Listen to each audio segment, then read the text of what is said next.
to be swearing in this morning. Lisa Mathis and Dirk Cody, welcome. And we're also saying goodbye to Pat Malamphy, who has served with us for 4 years, and Pat is moving over to the Ports Board. So he's going to continue serving transportation in the state in that regard. So also like to welcome our staff and all of our guests. We have a number of guests here today. As a matter of fact, I think we have so many guests we're having to stage them in. Thank you, Ann, and your staff for doing that. I'd like to welcome our Chief Justice of our North Carolina Supreme Court, Sherry Beasley. Chief Justice Beasley is here to help us swear in our new board members. And if I could get the Chief Justice to come up, we'll proceed. We'll start with that. And let's start with Ms. Mathis. Come on up. Good morning. Good morning. It is truly my pleasure to be here with you all today. To stand before you as the 29th Chief Justice of the Supreme Court of North Carolina. And so I lead the court, and I also lead the 6,500 folks who make up the judicial branch of government. Lisa, are you ready to receive the oath? Would you like to have your daughter come hold the Bible or something? Yeah. She would. Lisa's daughter is here to help her celebrate.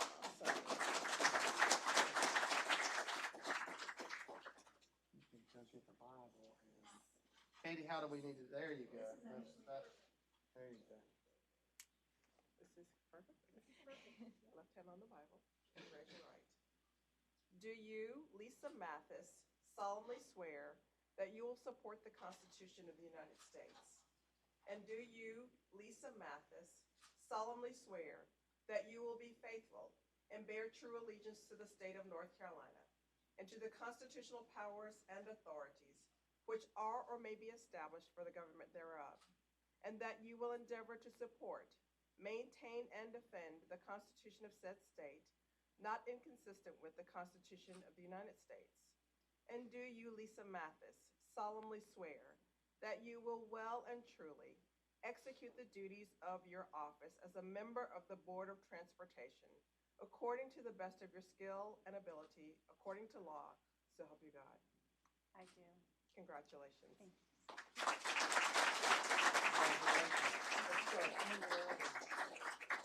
Get one more picture, Secretary. You want to come get the picture? Would you like a picture with her signing? Yeah. Okay. Do that. We'll get one with the Secretary right here. All right, everyone. Wonderful. Good. One more. Very good. Right. And you need to sign. Chief Justice. Good job. That's why Sign we right, call and it. I understand that challenge. Totally fine.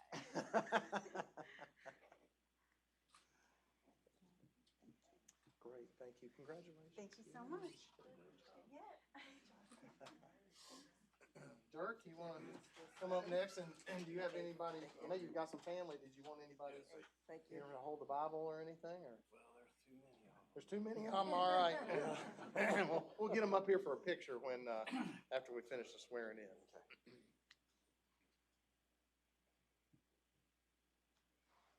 Chief Justice is making sure we got the paperwork right. Yeah.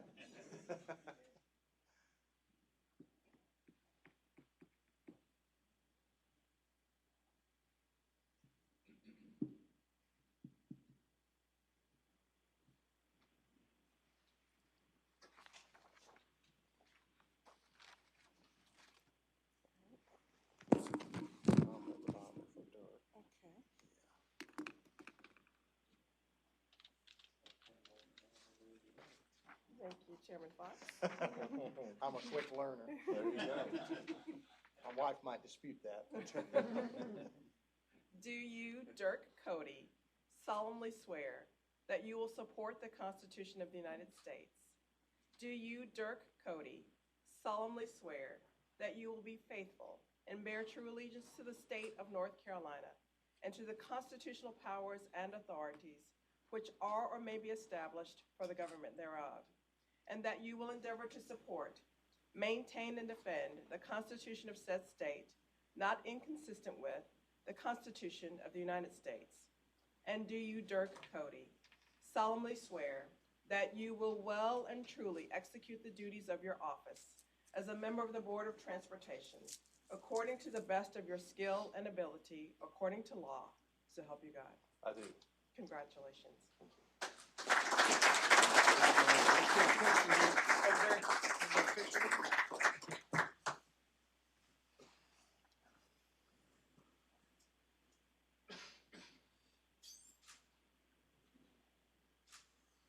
Did you want your name in the picture? Thank you, sir. Come on, family.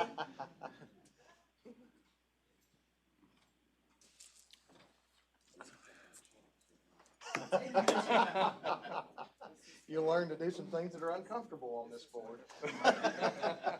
He just hated to get the one that's younger and better looking. I see you're a normal family. Right. Which side? There we go. All right, everybody.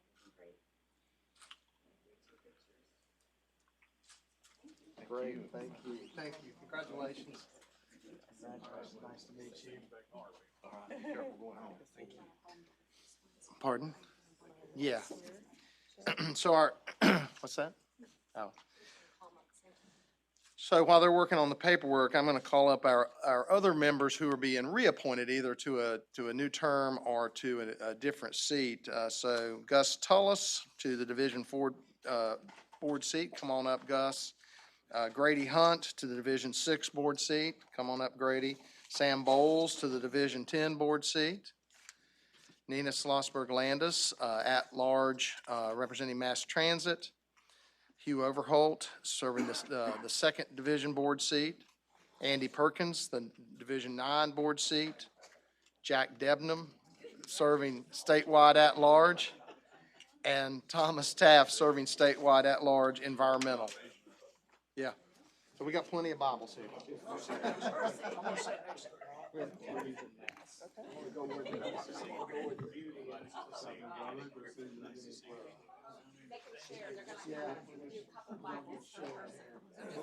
Everybody get along. Okay, right there, Gus.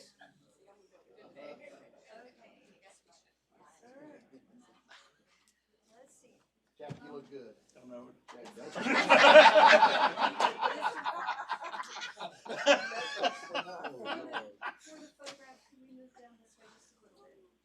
Everybody can shift. There you go. You gotta get Gus in there. He's Yes, good. thank you, Mr. Thomas. There we go. Perfect, perfect. How do I look, Mike? You look good. Is that better? I've been secure. You always look good. You look like Elvis. Go ahead. I'm bringing him.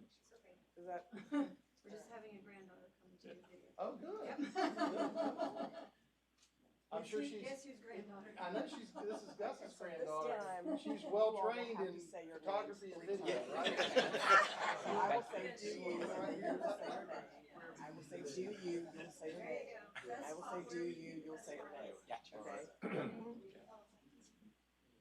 Y'all ready? Left hands on the Bible and raise your rights. Do you solemnly swear that you will support the Constitution of the United States?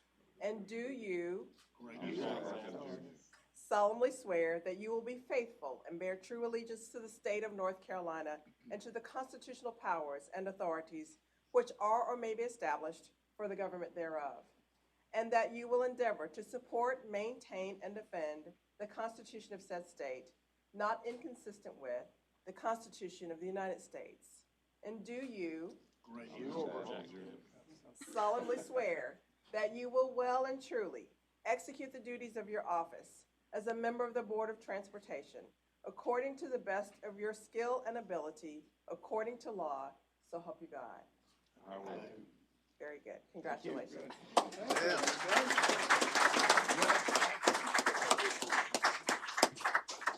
Don't leave, there's paperwork to be signed. Oh. There is paperwork. And pictures to be taken. All right, That's here right. we go. Secretary, you The jump in secretary. here? It's full. You're good? It's We're full. gonna move you back over here. Yep. Okay. Do you want folks kind of angled in, maybe? General, could you turn your body, no, the other way. Go that way, Jack. There we go. You said you were good. You said Can't you do were it good. right. Here we go.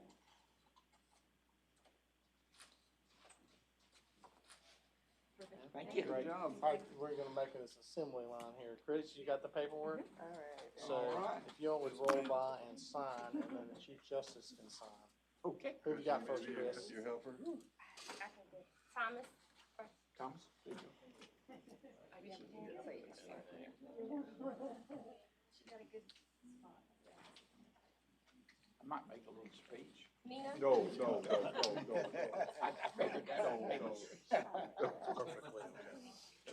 The door's locked. You do. We're waiting for him Last to night. let you make that speech.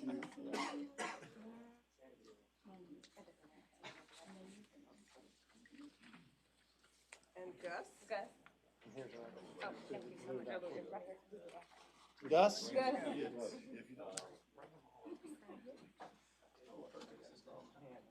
Brandon and Gus. Okay, that's fine. That's fine. Okay. Perkins.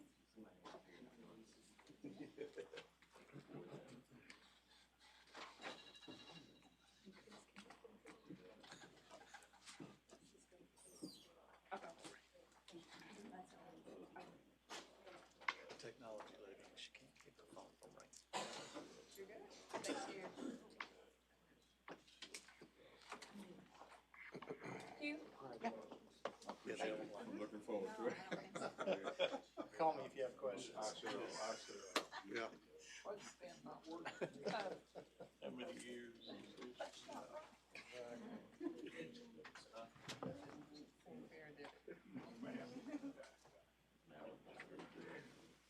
Thank you.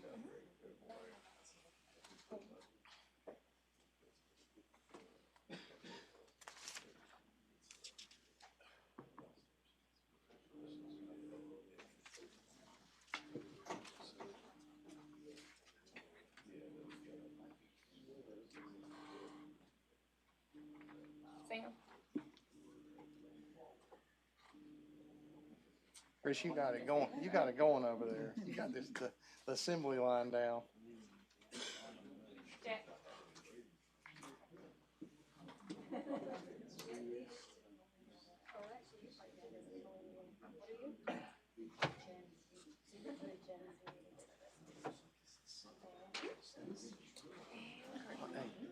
Hey, I see Mike Wells Road game here. Are we going to award it and then deliver it, or what are we gonna do? Huh?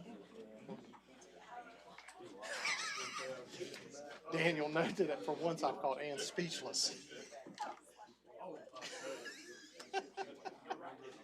Yeah. Right. Right, yeah. I think that's good.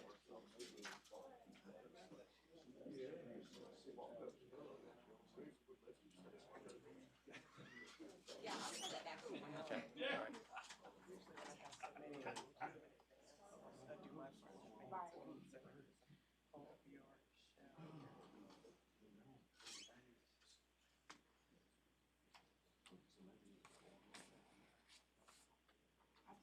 You want to make sure they're all legit before you start back on.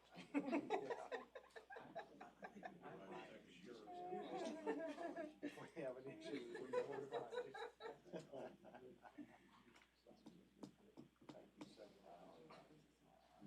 Sounds like a great session. That's what I'm thinking. And it just came to me. That's how these genius thoughts. Write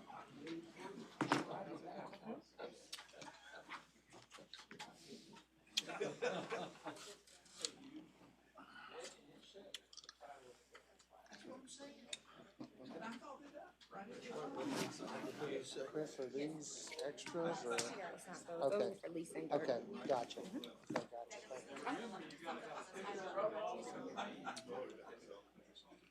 Thank you. I'll work all that in. This is just right. All the countries. There's no other ones that she said. Working on the catch.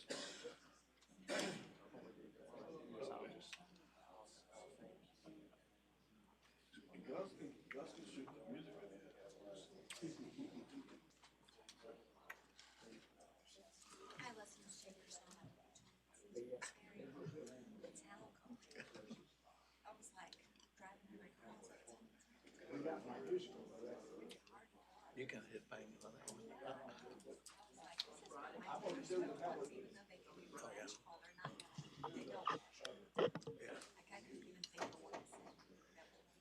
Some of y'all sweating out there that like something might be wrong with your paperwork. If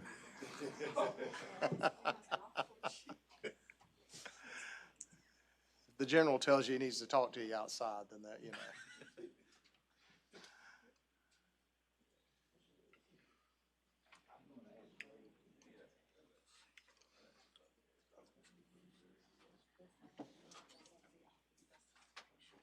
All right, well, let's come briefly back to order. I really want to thank Chief Justice Beasley for coming and doing this.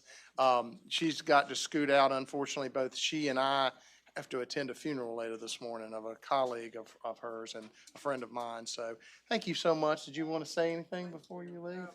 I know that you all have a full agenda, and so I will be brief. But I just wanted to tell you that I am indeed honored to be your Chief Justice, and just to tell you a little bit, just a teeny bit about some of the things that I think you might be interested in.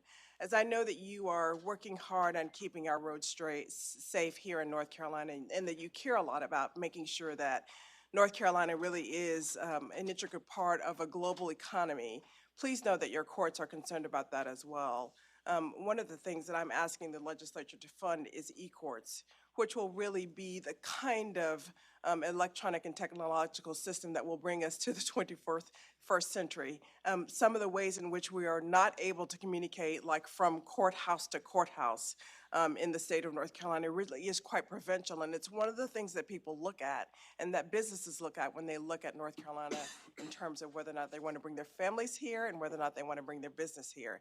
We're a little antiquated in being able to access files from across the state, let alone from across the country or outside of the country. And so we're really working hard on funding for that, and we've already begun to sign the contract and doing really great things there. The other thing is I know that you all are excited about some of the advancements in addressing the issues around the opioid crisis. In North Carolina, 2,000 people died last year.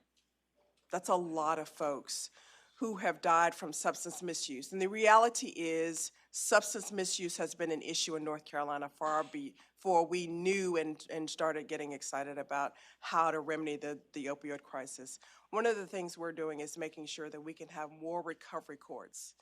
It makes sense that North Carolina's courts ought to be a place where we solve disputes, but it also makes sense that we're a place where solutions can happen, that we can help families to heal, while also insisting on accountability for folks who end up in trouble, but where we can also offer support and substance abuse as well.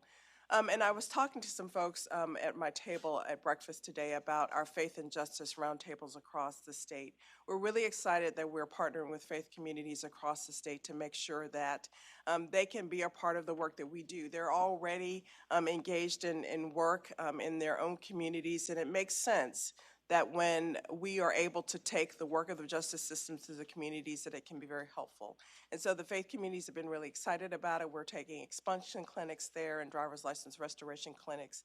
DAs and judges and law enforcement and educators have been on board about that, but also in helping with our school justice partnerships to make sure that young people can be successful in their schools. And so we're really excited about a lot of really wonderful, innovative things that we're doing. And we're really excited about the work that you're doing, because we know that when you make North Carolina better and we partner in doing that, then we can all be very successful. So I'm honored to serve you. And if there's any way that I can ever be of service to you, please don't hesitate to give me a call. Thanks for having me here today.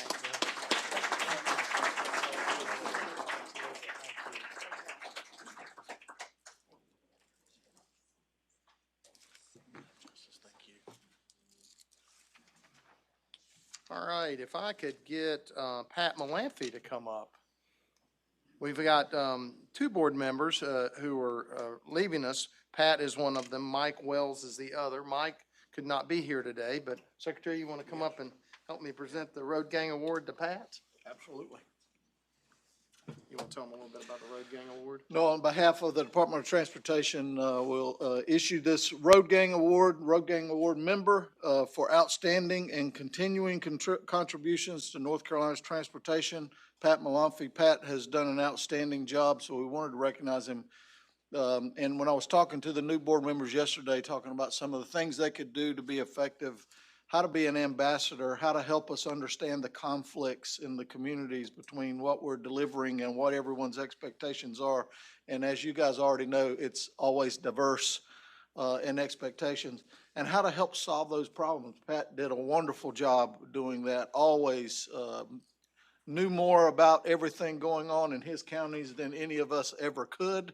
So we could always rely on him and his guidance in making sure that we're effective in what we're delivering, as well as helping us accelerate projects across the state. I think Asheboro bypass was a good example on, things we could do to speed up the projects that we have in the plan and underway. So it's a pleasure to present this award to Pat.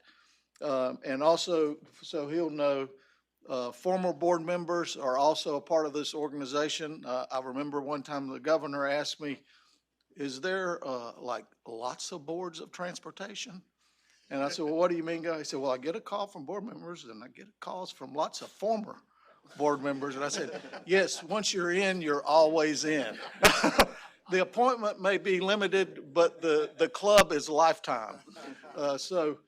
This is his Road Gang Award member and now lifetime member of the Board of Transportation.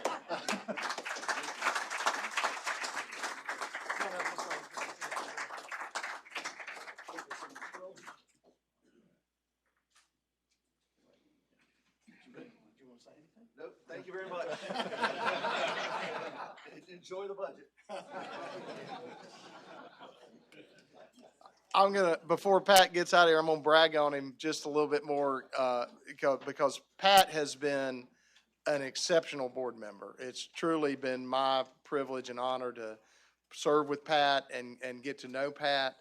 And like the secretary said, the big projects are important and they get a lot of headlines and stuff, but Pat cared about everybody in his division. And, one of the more remarkable things I think is Brandon will know immediately what I'm talking about. There's a small subdivision I believe it's in Chatham County, that occasionally gets flooded and cut off from civilization by Jordan Lake, and there are 20 homes there maybe or something like that. Pat's attention to that and to try to help those folks equaled whatever you would do for an urban loop or a major new highway. And that's, to me, just an example of Pat's service and Pat's attitude toward helping everyone. And so you'll be missed in Division 8, but like the secretary said, you're not going anywhere. And I know Lisa has you on speed dial. So thank you very much.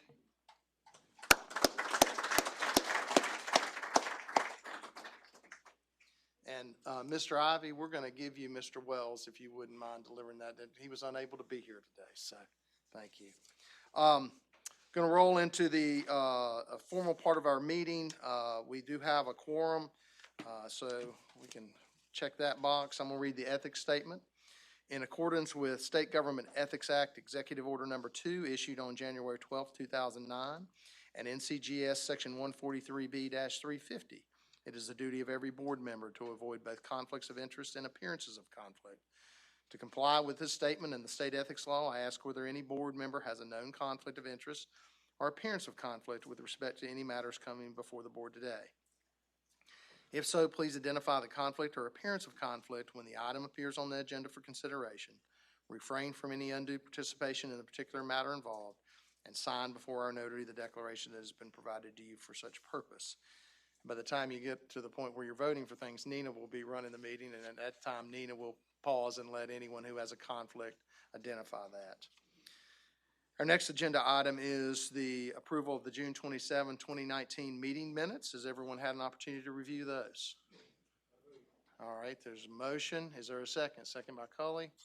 Any discussion? All in favor say aye. Aye. Any opposed? All right.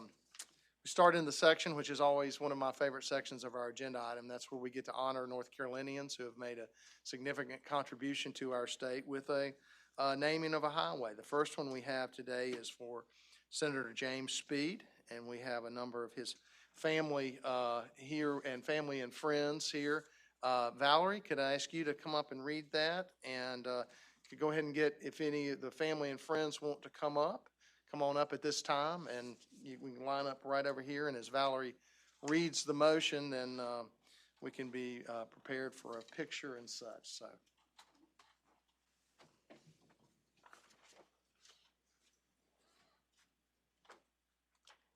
Good morning. Today I will read the resolution for Senator James Speed Highway. And thank you for my family members, i.e. my community servants from Franklin County. So as you know, I'm a native of Warren. So, yes, sir. Yes, sir, next door. Whereas James Speed was a farmer, a cattleman, and a statesman committed to improvements and progress in agriculture and youth activities, dedicated to the betterment of his Franklin County home, and a seeker of truth and fairness in government. And whereas Speed served to create and foster change in his 32 years in the North Carolina General Assembly and led issues on education, the environment, transportation, rescue services, economic development, and aging.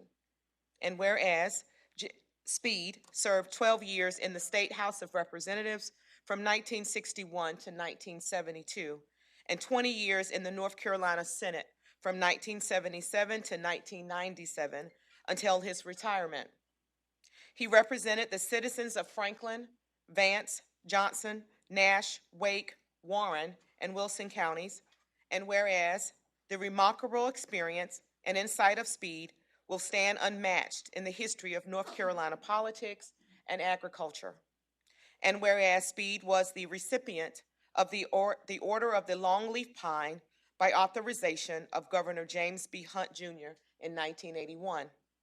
And whereas Speed served locally as a member of the Board of Trustees at Franklin Memorial Hospital from 1950 to 1977, and served as a member of the Franklin County Board of Health from 1940 to 1965, and continued to serve his community until his passing in 2006. And whereas the Franklin County Board of Commissioners request the North Carolina Board of Transportation name a 5-mile section of US 401 from Retail Way to Flat Rock Church Road in Franklin County in Speed's honor. Now therefore be it resolved that the North Carolina Board of Transportation names US 401 from Retail Way to Flat Rock Church Road in Franklin County as the Senator James Speed Highway. That appropriate signs will be erected at a suitable time. This is adopted this day, the 8th day of August 2019, by the North Carolina Board of Transportation. This is signed by Chairman Michael S. Fox and our very own Secretary James Trogdon, Secretary of Transportation. Take that as a motion by Valerie. Is there a second? Second. Second by General Overholt. Any discussion? All in favor say aye. Aye. Any opposed? All right, that passes unanimously. Let's get a picture here. And then let's see if anyone would like to say anything briefly.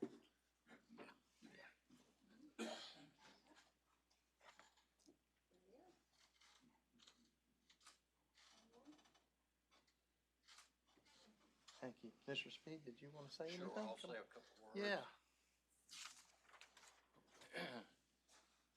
Thank you for this honorable designation. I stand before you today in two capacities. One representing Franklin County as a commissioner. Two is the youngest child of Senator Speed. With me today, I have our county manager, Angela Harris, former Representative Lucy Allen, and current chairman of our Board of Commissioners, Mr. Sidney Dunston. Thank you so much.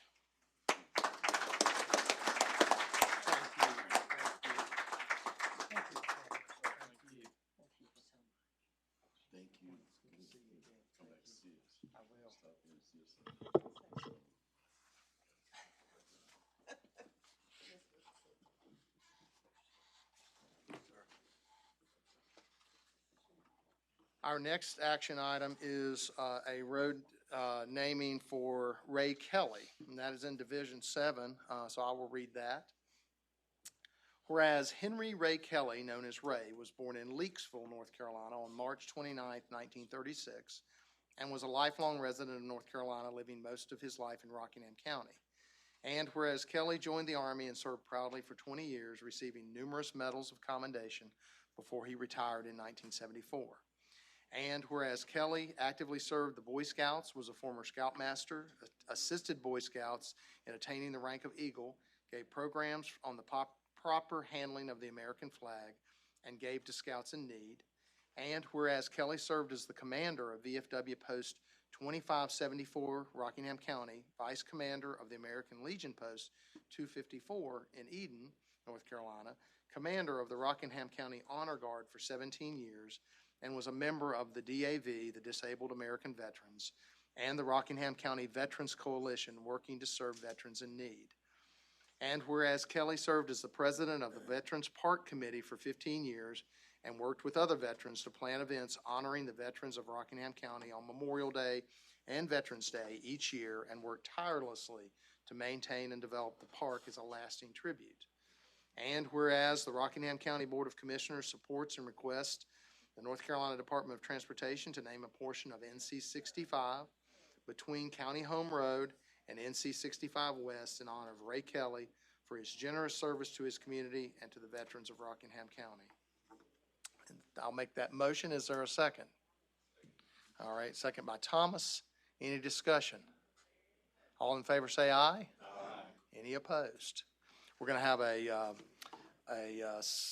sign dedication in Rockingham County. None of the Kelly family were able to come today. So, Nina, if you would mind, thank you for stepping in for me at this point. I wish I could stay with you, but I unfortunately have another place I need to be for a family friend's funeral. So, thank you very much.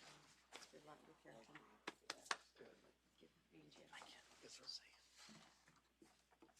Right. Left you a full water bottle. Okay. Thank you, Chairman Fox.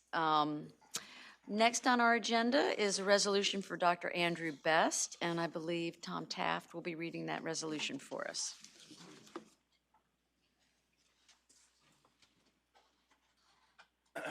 Good morning. It's a proud moment for me as a native of Pitt County and Greenville to read this resolution for Dr. Andrew Best, who was a shining beacon of leadership in our community a long time before I was around. Whereas Dr. Andrew A. Best was a pioneering figure, along with Dr. Leo W. Jenkins. Do you want me to wait? Yeah, you're fine. Let's wait on this. Oh, I'm so sorry. Yes, please come up. Yep. Sorry, I'm new at this. And I was just excited. So. And we were all excited, jumped right in. Thank you. This is Dr. Best's family and friends. Please do come on up here, and we'll read the resolution and get y'all in the picture. Thank you for being here. All right, I'll turn it over to Tom.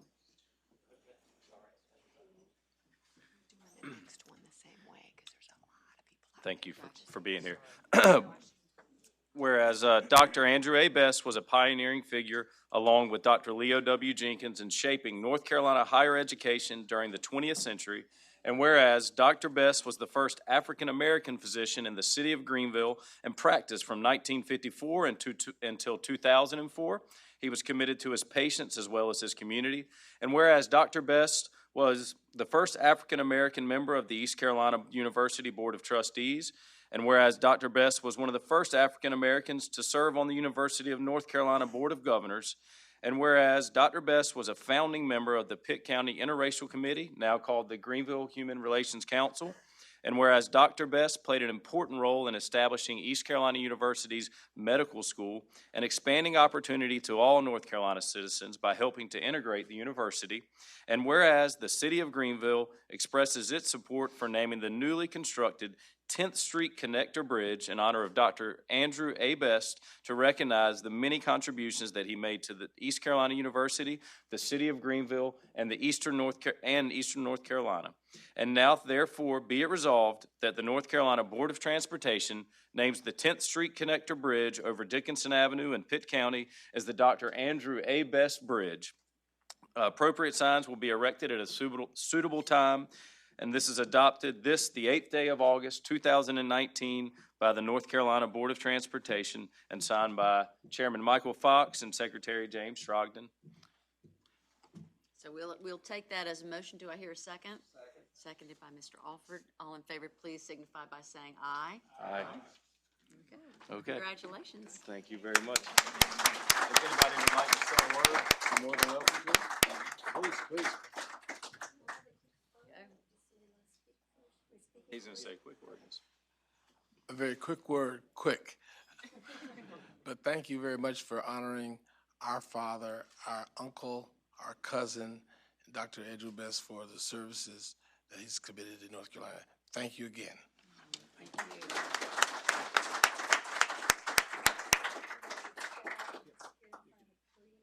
Okay. If you will turn your body sideways so we can all fit sideways. Yep. Good. Turn your body like this one. Yep. There you go. Good, good, good. Good.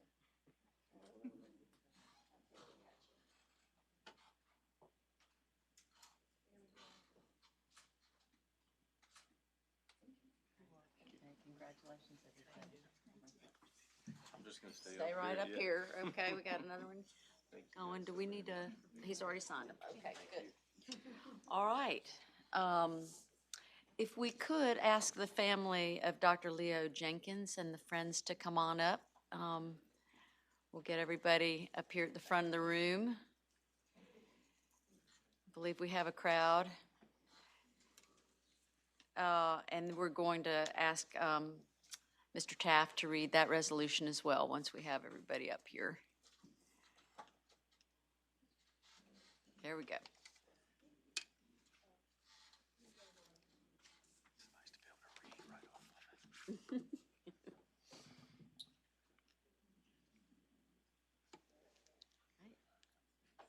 Congratulations and welcome. Yeah, come on right up here. Nice to see you. Nice to see you. There's more.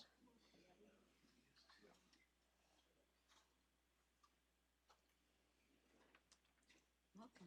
Congratulations. Thank you. Congratulations. It's nice to see you.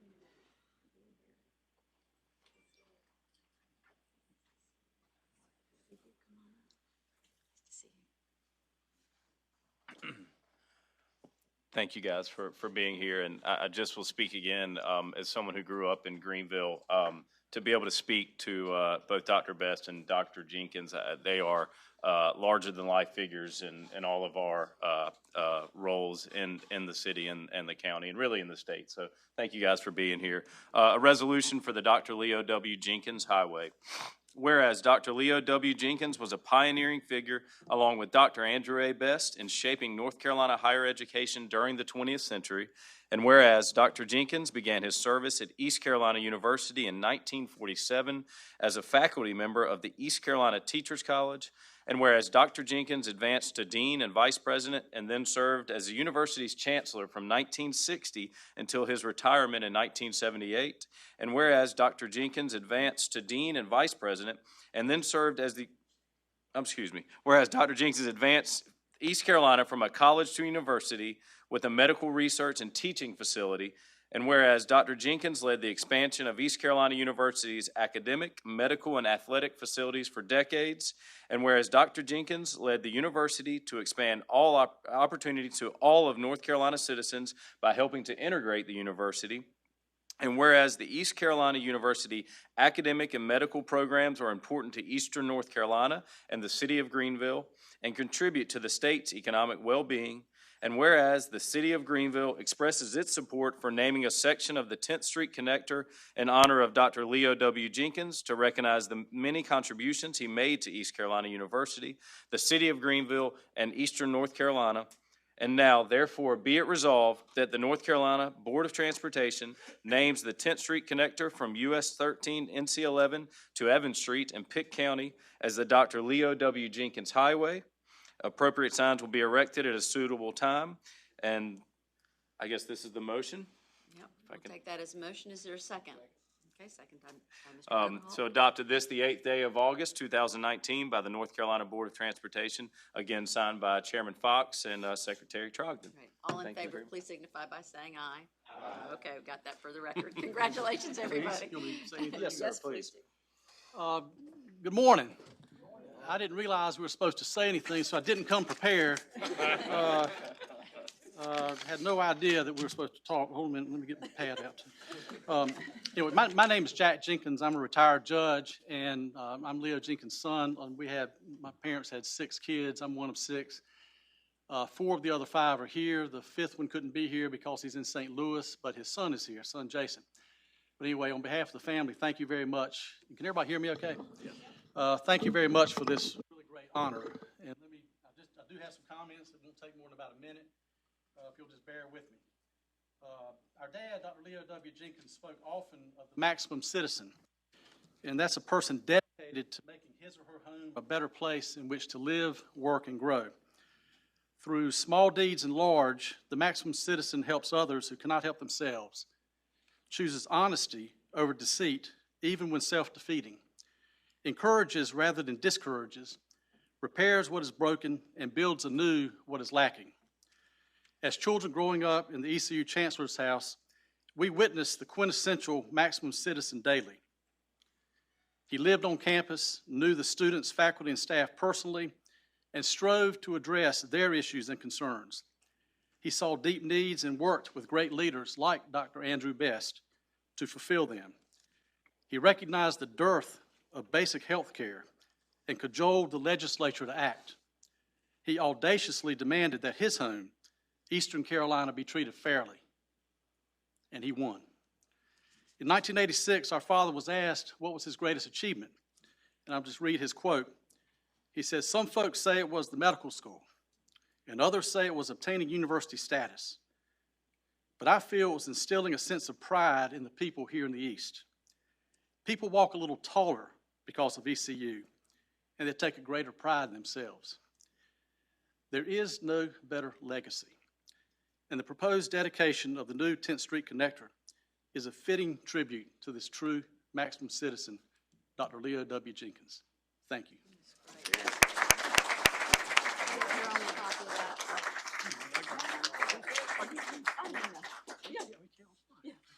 Tell Kim I said hello. I will. This was wonderful. Wonderful.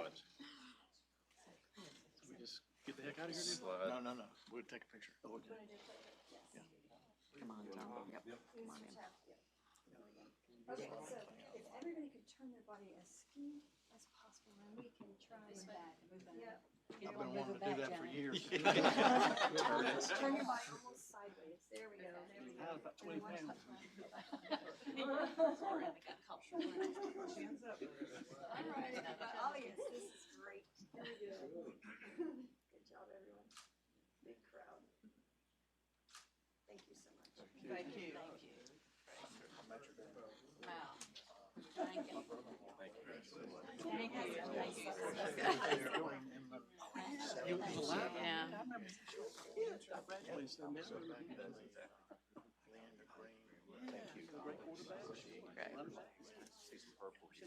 Thank you. Yeah. Thank you again. Wow. I tell you what, I'm going to carry that idea of a maximum citizen around with me. That is a great idea and something we all strive for. So thank you for that. All right. Well, I just want to note that I am the person reading the resolution, the only resolution that I know of that has French in it. I don't speak French, so please forgive me for butchering it. But here I go. Is there anybody from the Yarborough family here to be a part of this? No. Okay. All right. Well, this is a resolution for First Lieutenant George Hampton Yarborough, Jr. Whereas the Person County Board of Commissioners hereby acknowledges and supports a request to dedicate a section of Mount Harmony Church Road in Person County for a World War I veteran, First Lieutenant George Hampton Yarborough, Jr. And whereas First Lieutenant Yarborough, Jr. was born October 14th, 1895 in Roxborough, his parents moved from Person County to Mullins, South Carolina in 1896. And whereas First Lieutenant Yarborough, Jr. graduated from the Citadel in 1916 and received his commission as a second lieutenant into the U.S. Marine Corps. After training at Parris Island, South Carolina, he was assigned to the Marine Barracks at Philadelphia, Pennsylvania, and was sent to Saint-Nazaire, France, on June 27, 1917. He served 2 tours, first at Cosno, France, between December 8, 1917, and January 4, 1918, and then at Gondrecourt, France, between February 22, 1918, and April 29, 1918. And whereas First Lieutenant Yarborough Jr. arrived on the front lines at the height of the Battle of Belleau Wood on June 23, 1918, the next day the enemy skillfully placed machine guns and his platoon was pinned down. First Lieutenant Yarborough Jr. was severely wounded by enemy machine gun fire, but refused medical attention until others in his unit were treated, and he died of his wounds on June 26, 1918. And whereas First Lieutenant Yarborough Jr. was awarded posthumously the Distinguished Service Cross, the Navy Cross, and the Silver Star for his bravery, Josephus, Secretary of the Navy, Daniels, Secretary of the Navy, announced that the torpedo boat destroyer 314 would be named in honor of First Lieutenant George Hampton Yarborough Jr. in 1919. And whereas the Person County Board of Commissioners requests the North Carolina Board of Transportation name a section of the Mount Harmony Church Road starting at US 158 and ending at Allen Creek Road for First Lieutenant George Hampton Yarborough Jr., now, therefore, let it be resolved that the North Carolina Board of Transportation names the section of Mount Harmony Church Road from US 158 to Allen Creek Road in Person County as the Lieutenant George H. Yarborough Jr. Highway, and that appropriate signs will be erected at a suitable time. I offer that as a motion. Is there a second? Seconded by Cully. All in favor, please signify by saying aye. All in favor, none opposed, and so this will be adopted the 8th day of August, 2019 by the North Carolina Board of Transportation. Wow, we had some good ones today, didn't we? It was really great. All right, well, now we're at the point in the agenda where we hear from our secretary. Thank you, Vice Chairman, and good morning, everyone. It's good to see you this morning. And it was great yesterday and today to welcome our 2 new board members, Lisa Mathis and Dirk Cody, and we really appreciate your service here on this board, and then also to recognize Pat and Mike Wells for their service. So thank you all for doing that. This past month has been really busy. I did attend in July the I-95 Corridor Coalition board meeting in Wilmington, Delaware, where I'm vice chair on July 10th. That's a board that's made up of CEOs of all of the member agencies that I-95 runs through from Maine to Florida. So the board and our coalition members heard presentations on connected and autonomous vehicles and what every state is doing to test and work with those technologies. Toll violation enforcement reciprocity, which we're working closely here with the Turnpike Authority and other states in the region. Freight planning, transportation systems management, and operations activities. And I presented to the group on what we're doing on our DOT study for truck parking in North Carolina. And if you may have seen these presentations in the Highway Committee, but truck parking is an increasingly significant challenge on the freight side of our business. And so we want to develop and explore alternatives that we can implement to ensure that the freight is delivered smoothly at the lowest possible cost in North Carolina, because that is one of our economic drivers. And like other agencies in the nation, we can't solve it by ourselves, so we are working closely with our MPOs, RPOs, municipalities, counties, and particularly with trucking firms across the state. Later that week, we also held our second meeting of the North Carolina First Commission, which is Future Investment for Sustainable Transportation. The commission heard presentations on demographic trends, federal revenue status, funding, transportation systems and options, both internationally and what other states are trying and doing, and then an overview of our funding model here in North Carolina. There was lots of meaningful discussion, and I'm pleased on how this group is really diving in now on the foundational information and identifying the important and complicated issues that we need to answer as we move into next year. On July 18th, I attended the Albemarle Commission board meeting, which is the Council of Governments in northeastern North Carolina, in Hertford, as well as visited the Hertford S Bridge replacement project there in Division 1. All of that is going very well, but it was a great opportunity to talk to multiple counties in the Northeast and discuss how we're doing, what they see, and how we can better support them in delivering transportation in North Carolina. I also welcome the Complete Streets core technical team this month. That was meeting to thank them for their work in producing the product that will be before you this board meeting, which is our Complete Streets policy. And I understand you'll be taking up that vote today and have the opportunity. So we ask for your vote and or if needed, any recommendations that you see on how we can make it even stronger moving forward. The goal is to have a policy that does a much better job of considering all forms of transportation in our projects as we develop them, knowing that every community is not looking for the same result, but we want to make sure all tools are on the table at the time when it should be considered, not at the end of the process when sometimes it's too late to consider them. This team helped us move forward, turning that goal into reality, and really help us with the passage of this policy continue to build projects in North Carolina that people need, want, and will use. We will be asking for a motion today for approval of that recommended policy. A couple of days later, I spoke with the North Carolina Association for Rural Planning Organizations and their team members in Pembroke, hosted by the Lumber River RPO. And that was a great group talking about, we covered what our priorities were and have been since January of 2017. I think all of you are familiar with my work priorities here and what progress we're making, and listen to them and some of the issues that they're facing. So that was a great opportunity to talk to all of our RPO directors and the technical teams that were there. And then on June 30th, we attended the groundbreaking ceremony for the Honda Jet expansion in Greensboro, which is a perfect example of successful growth in our aviation cluster here in North Carolina. And then we also, several days ago, I attended the North Carolina Traffic Safety Conference and Expo, which is wrapping up today. So if you have a chance and you want to participate, please attend the luncheon today. That will be the final luncheon where over 700 people participated to discuss how we can better collaborate to improve traffic safety, pedestrian safety, bicycle safety, rail crossing safety, all of the challenges that we see in transportation safety in our state.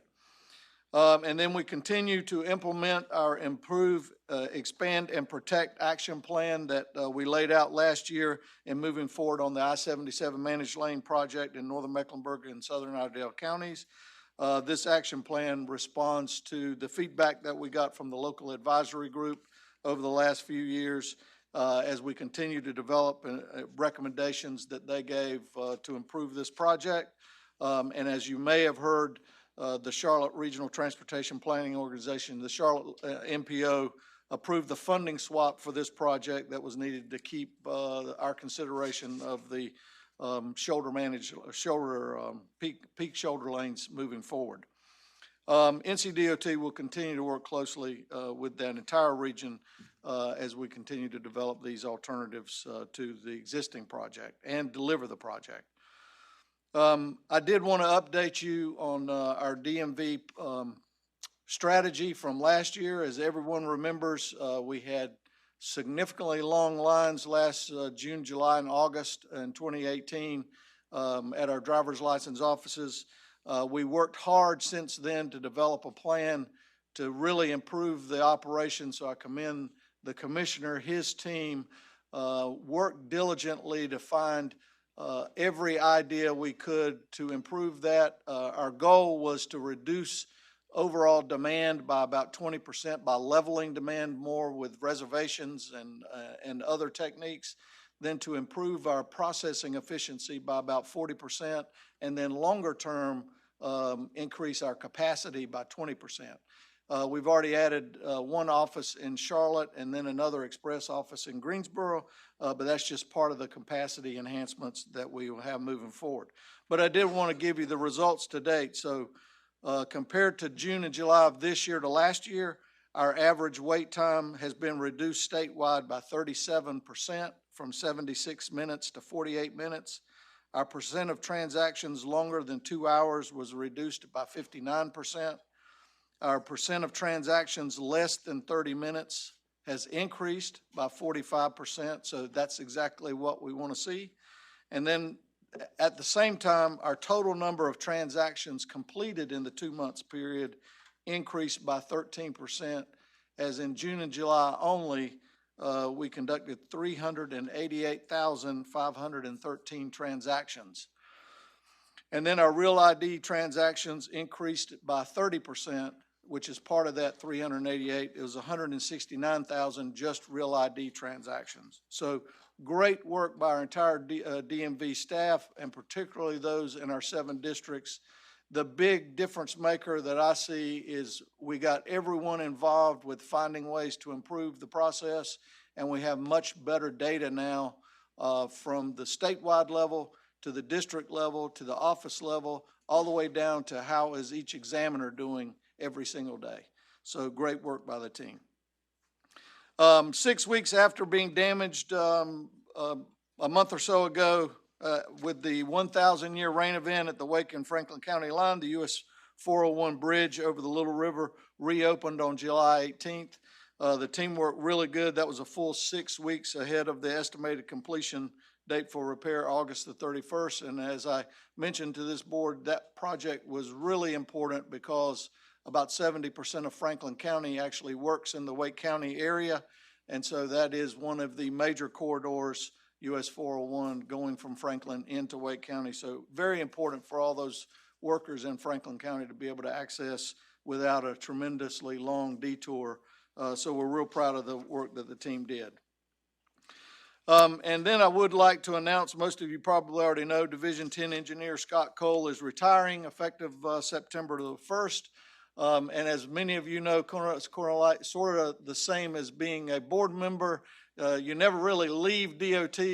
Scott's not really going to leave DOT. He's just going to move from one account to the other as he's going to work in the private sector, but he'll be working closely with us, and we'll enjoy that. He's been an incredible asset to us as a state, to the division, and to transportation. He is a native of Charlotte, came to DOT right out of college several years ago, 32, I believe. But Scott's held up much better than some of us others. He's worked his way through the ranks in Division 10 from assistant district engineer, and then deputy division before becoming division engineer in 2017. He directed the completion of the first phase of I-77 construction, and then as we progress, we'll have it nearly all complete this fall on our first P3 project, and then he led the construction of the Monroe Expressway major project, along with numerous other projects in the division. I think I-85, 485 turbine interchange was that he was instrumental in, so great work, and we wanted to take the opportunity to recognize Scott, bring him forward, get a picture, but not only so we'll have a memory of him, he'll have a memory of us, because he'll be back here next month in another capacity. We'll just be paying more for him out of a different account. But a great way to recognize him and our appreciation for his service, not only to transportation, but to all of the citizens of North Carolina. Come forward, Scott.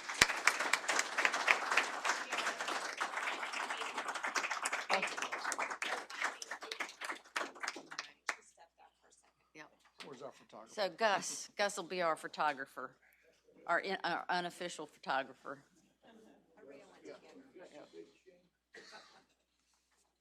Yeah, grab the one. Get a picture. Oh, okay. Yeah, get on that side. Yeah.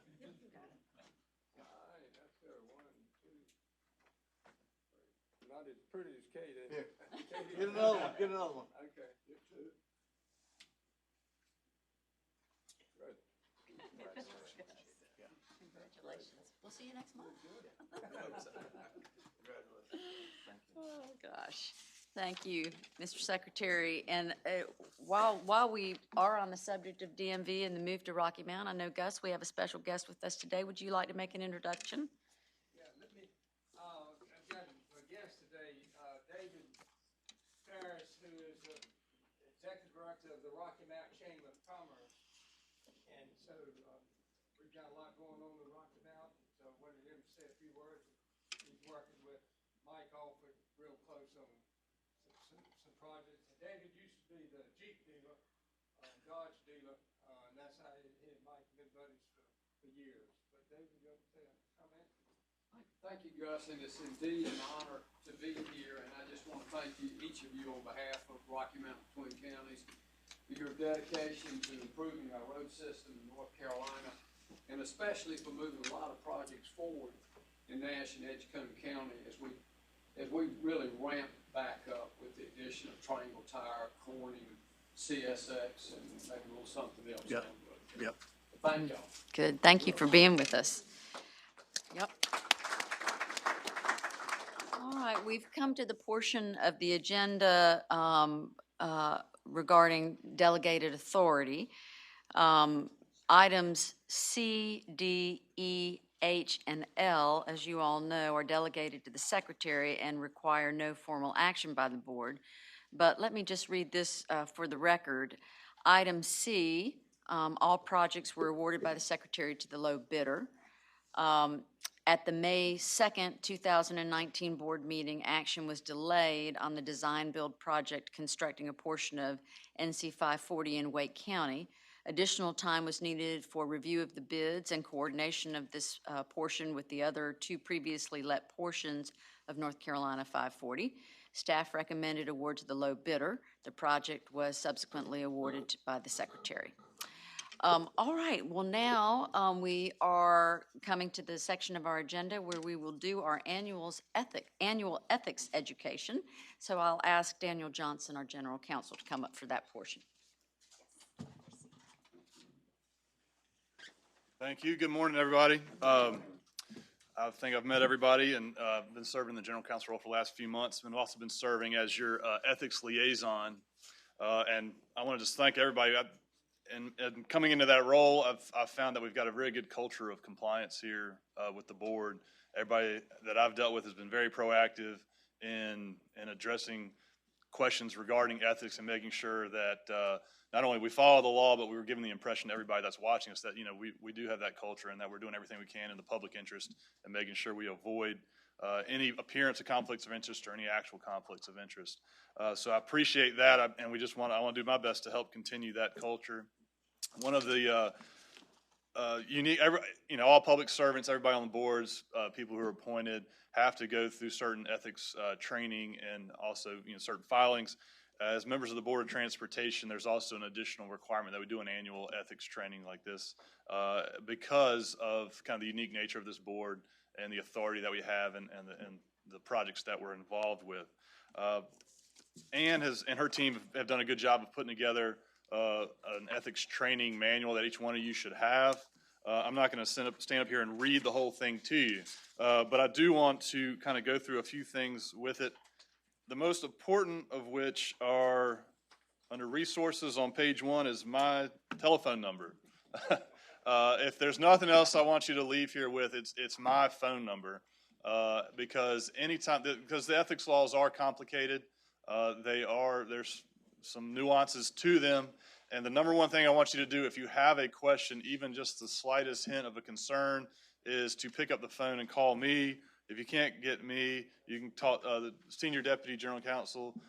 Drew Marsh is here in the back. He works with me on these issues as well, along with Ann DeShong. Call us. That's the number one thing I want you to do if you've got any issues. The second thing I'd ask you to do is take some time to read through this. I think it's important, at least once a year. It's not that long of a document. It's not the whole statute, which is a little bit long and more complicated. But it's worth your time to read through this just so that you have it in your brain when something comes up, something triggers in your mind that this might be an ethical issue that I need to pay attention to. So the second thing I'd ask you to do is to read through this when you have some time. With regard to ethics, there's a few key things to be aware of. All of you have all filed statements of economic interest. That's an annual filing that's due on April 15th. Same as tax day. Unlike taxes, you can't get an extension. You don't owe any money, but you got to get it in by the 15th of every year. We did a good job this year of everybody getting in and making sure those were filed. I think everybody's gotten practice with that. They've made the process a little bit smoother to get those filed. But that's the first thing you have to do to comply with your ethics requirement. As members of the board, you do have, be aware of this, you do have unique disclosure requirements regarding campaign contributions and the raising of funds. Some of you may be involved in raising campaign contributions or making campaign contributions. There's a special form that you have to, that we'll make sure you have, that you have to file with your SEI next April 15th. It is a requirement. It does have to be signed. It does have to be disclosed at that time. So be aware of that. Keep that in mind going forward. Second thing you've got to do is get your education. That's not pegged to a specific date. That's pegged to every 2 years. So all of you had the education when you came on board, and then 2 years from the date of completion, you're required to complete that education. Again, it's a more in-depth education that covers a lot of kind of what I'm hitting briefly, and it's, you know, it's important to learn those concepts. They've done a good job. They've had a reduction in staff over at the ethics board, but they've done a better job of increasing their online training. I think most of you took advantage of that, especially with everybody being spread out across the state. That's probably the easiest and simplest way to comply with that. I'm not aware of anybody that has one coming up really closely, but we do check that periodically to make sure nobody is coming up on their date without having completed that. And the online training is a great way to do that. If you have trouble completing that, call us. Not only, if I can't answer the question, I also serve as a liaison, which means I can call over to the ethics board if it's a particularly complex question or you're having trouble with something like training. I'll get their support to make sure you are clear and that we covered any issues. Another specific issue related to ethics that the board has to cover is the ethics policy. DOT has an specific ethics policy that is also in your packet. That's a statutory requirement that we adopt an ethics policy. One thing I may be doing the next year, Ann and I've talked about this, is kind of looking at that to see if it needs some updating, some revision. But take a look at that. Make sure all of you have signed one. All of you have reviewed it before, but it's important to read that periodically to make sure you're familiar with the specific ethics policy that we have here at DOT. Really what both the ethics law, if you want to boil it down, ethics law and the ethics policy, which restates some of that, are two key issues. And the number one is we deal with every time we meet are the conflicts of interest. And I just want to, the definition we use for that are official actions that may result in a reasonably foreseeable financial benefit to a public servant, that being you, members of the board, to a public servant's family. And family is not just your immediate family. It's an extended family. It includes brothers, sisters, children. So it's an extended group. It's not just your immediate household. It's an extended group of family, and or a business nonprofit with which the public servant has a relationship. So if you are an owner of a business, if you are sit on the governing board of a business or a nonprofit agency, and matters are coming before the board that would potentially impact that business or your family member in a financial way, they stand to benefit from it financially. You've got a conflict of interest, and we need to identify that. Now, there are some exceptions to that, and main thing I'd want you to do is identify the conflict of interest, and then I can help you look through to see if there are any exceptions to that conflict that might allow you to participate in deliberations on that matter. If there are not, you'll have to recuse yourself from the matter and not participate in the board's actions related to that matter. The second, so we got conflicts of interest. Everybody's aware of that. Just make sure you're thinking through that. The second is gifts. Gifts are very broadly defined under our law. It's basically anything of value that you're not paying for. It can be seen as a gift. Now, the gift law is even more complex. There's lots of caveats, lots of exceptions for educational experiences, for certain meetings where there's food and drink served for immediate consumption. But just what I prefer is just simplify it and say, if anybody's trying to offer me anything of value, that's anything, that's a gift for your role as a board member, and that should trigger questions, and then we can look to see if there's an exception for that gift. So if somebody's offering you a gift, the best practice is decline it, or to contact our office first to see if there's an exception that would allow you to accept that gift. Consequences for violations of this can lead to removal from the board. That's the primary consequence for failing to identify conflicts of interest or accepting the gifts.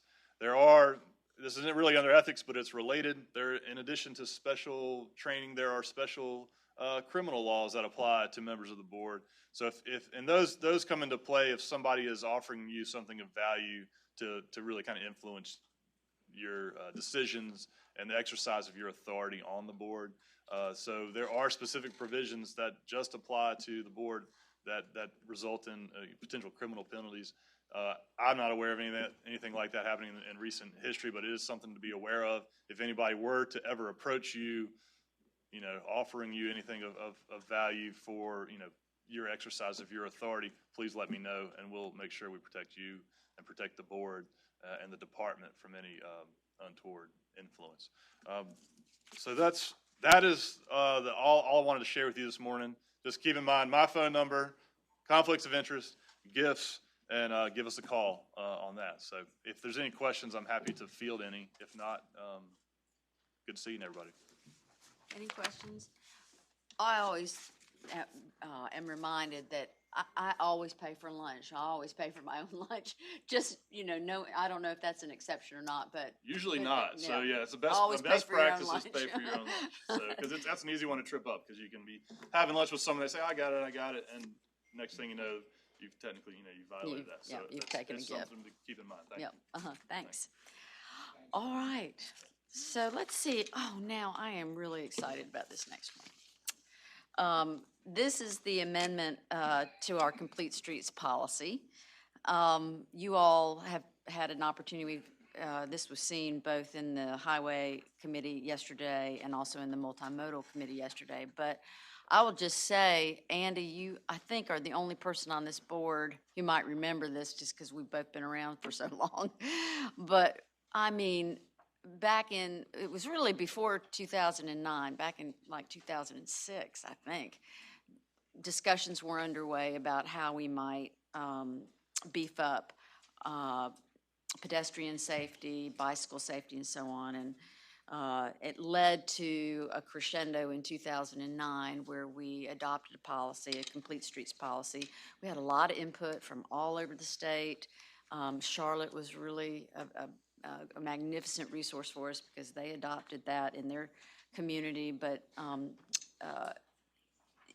it served us very well for a very long time, but it needed a little dusting off. And so Hannah and Deputy Secretary Howard and a great group of people came together and been working on this for a couple of years. And we now have a revision, an update to the Complete Streets policy. So does anybody have any questions about the policy, anything we need to discuss before we move forward with adopting the resolution? Okay. If not, I would love a motion to approve. Okay.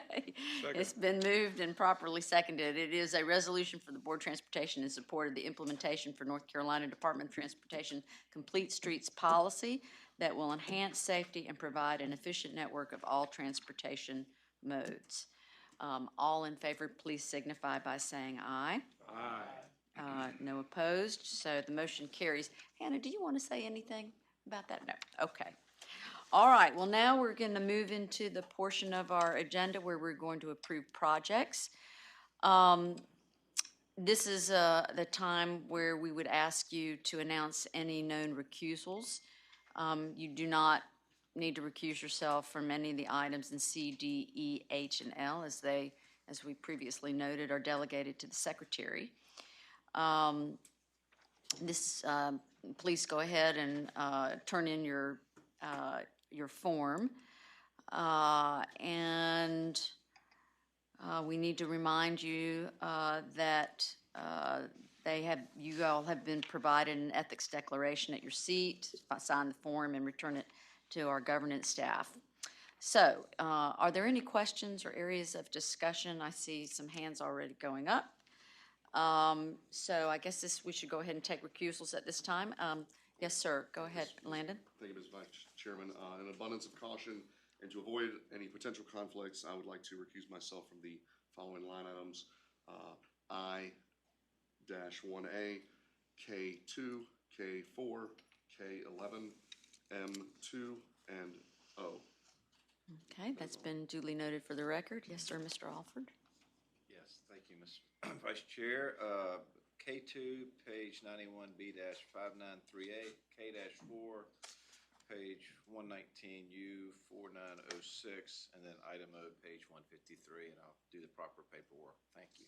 Okay, thank you. Yes, sir, Mr. Lathrop. Yep. Vice Chairman, on page R2, it's project 45771.2.1, and one other one on item O, page 14, project 36439.4037, and I recuse from those two. Thank you. Okay. Any other recusals? Okay, if not, I will accept a motion to approve the project list as distributed and posted. So moved.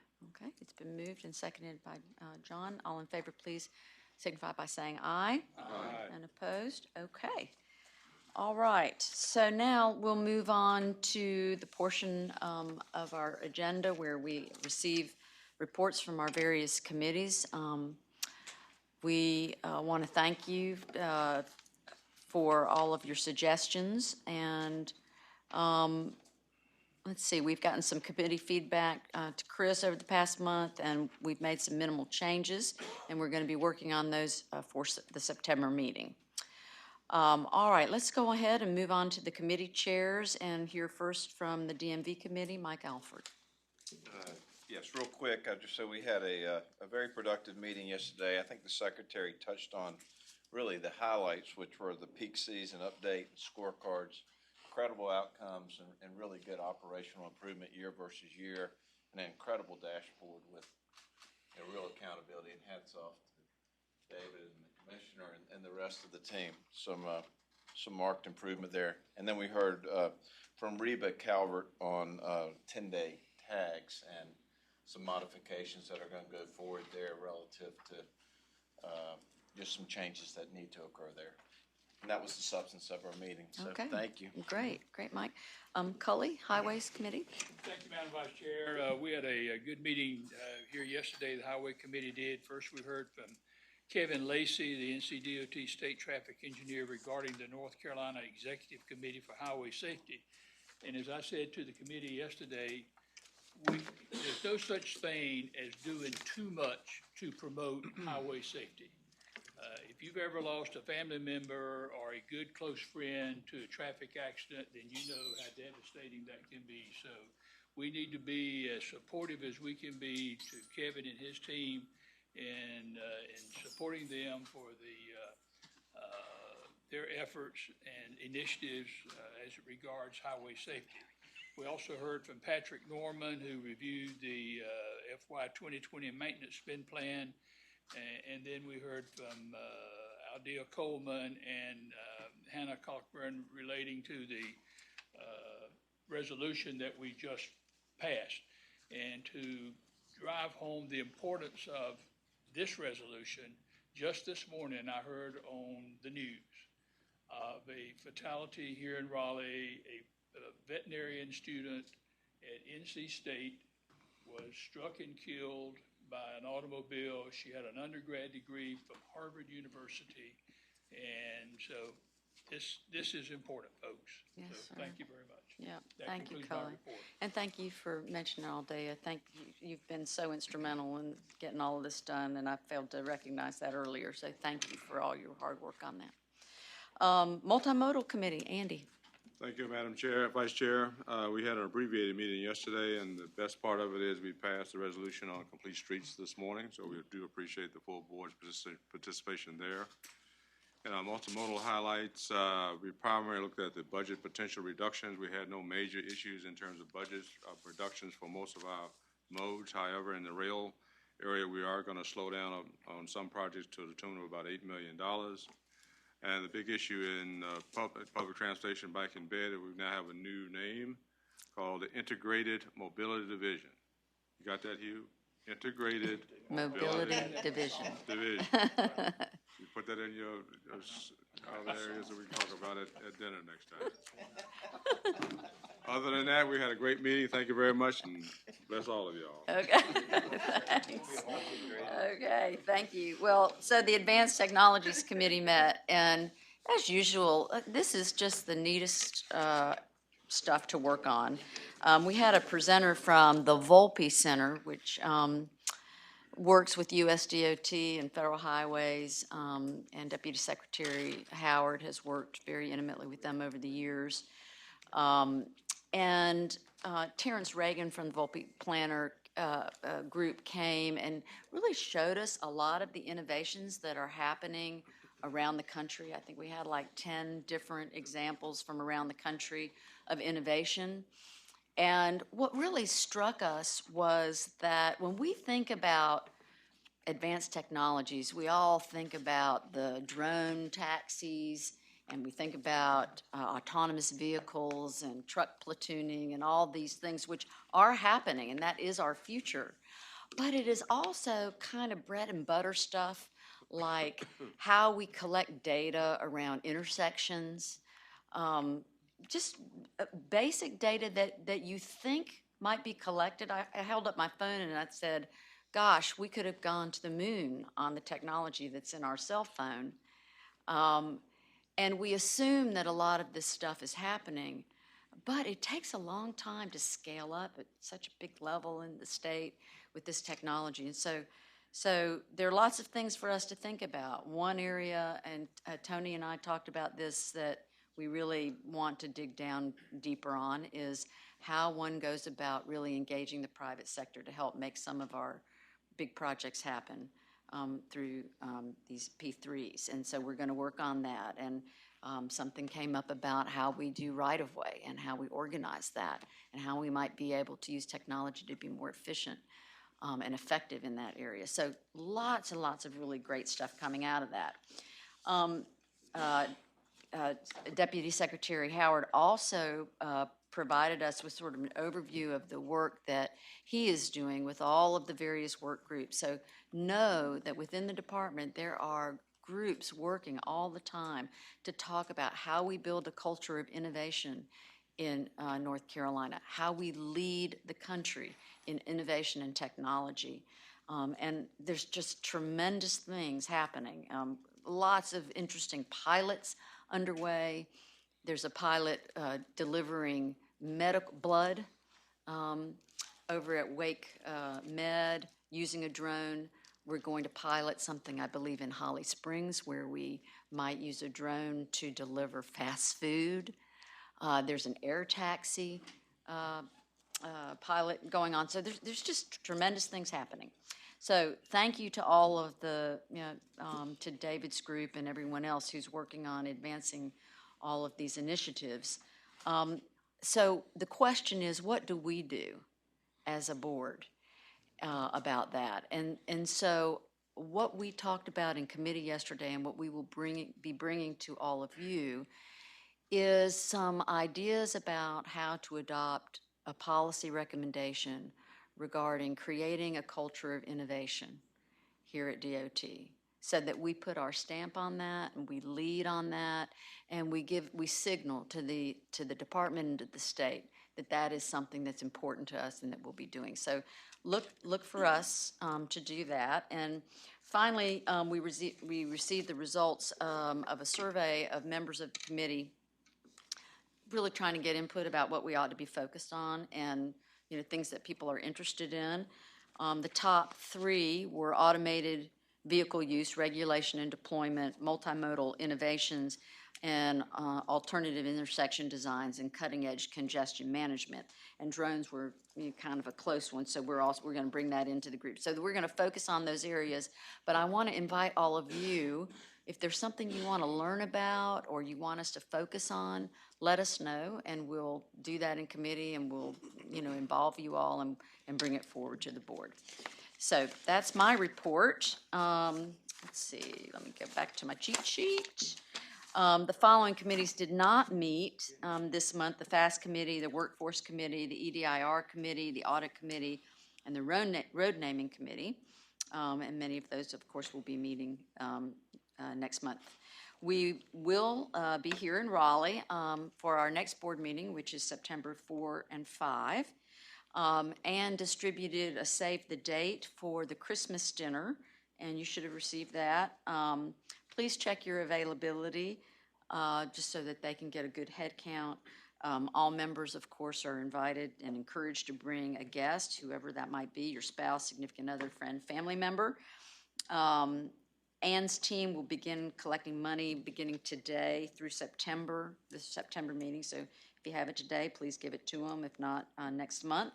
And based on the collection, we'll choose where we're going to be the host and how many will be attending. All right, I think that's it. Are there any other items that you all would like to discuss? If not, I wish you all safe travels home, Godspeed, and we'll declare the meeting adjourned. Thank you. Thank you.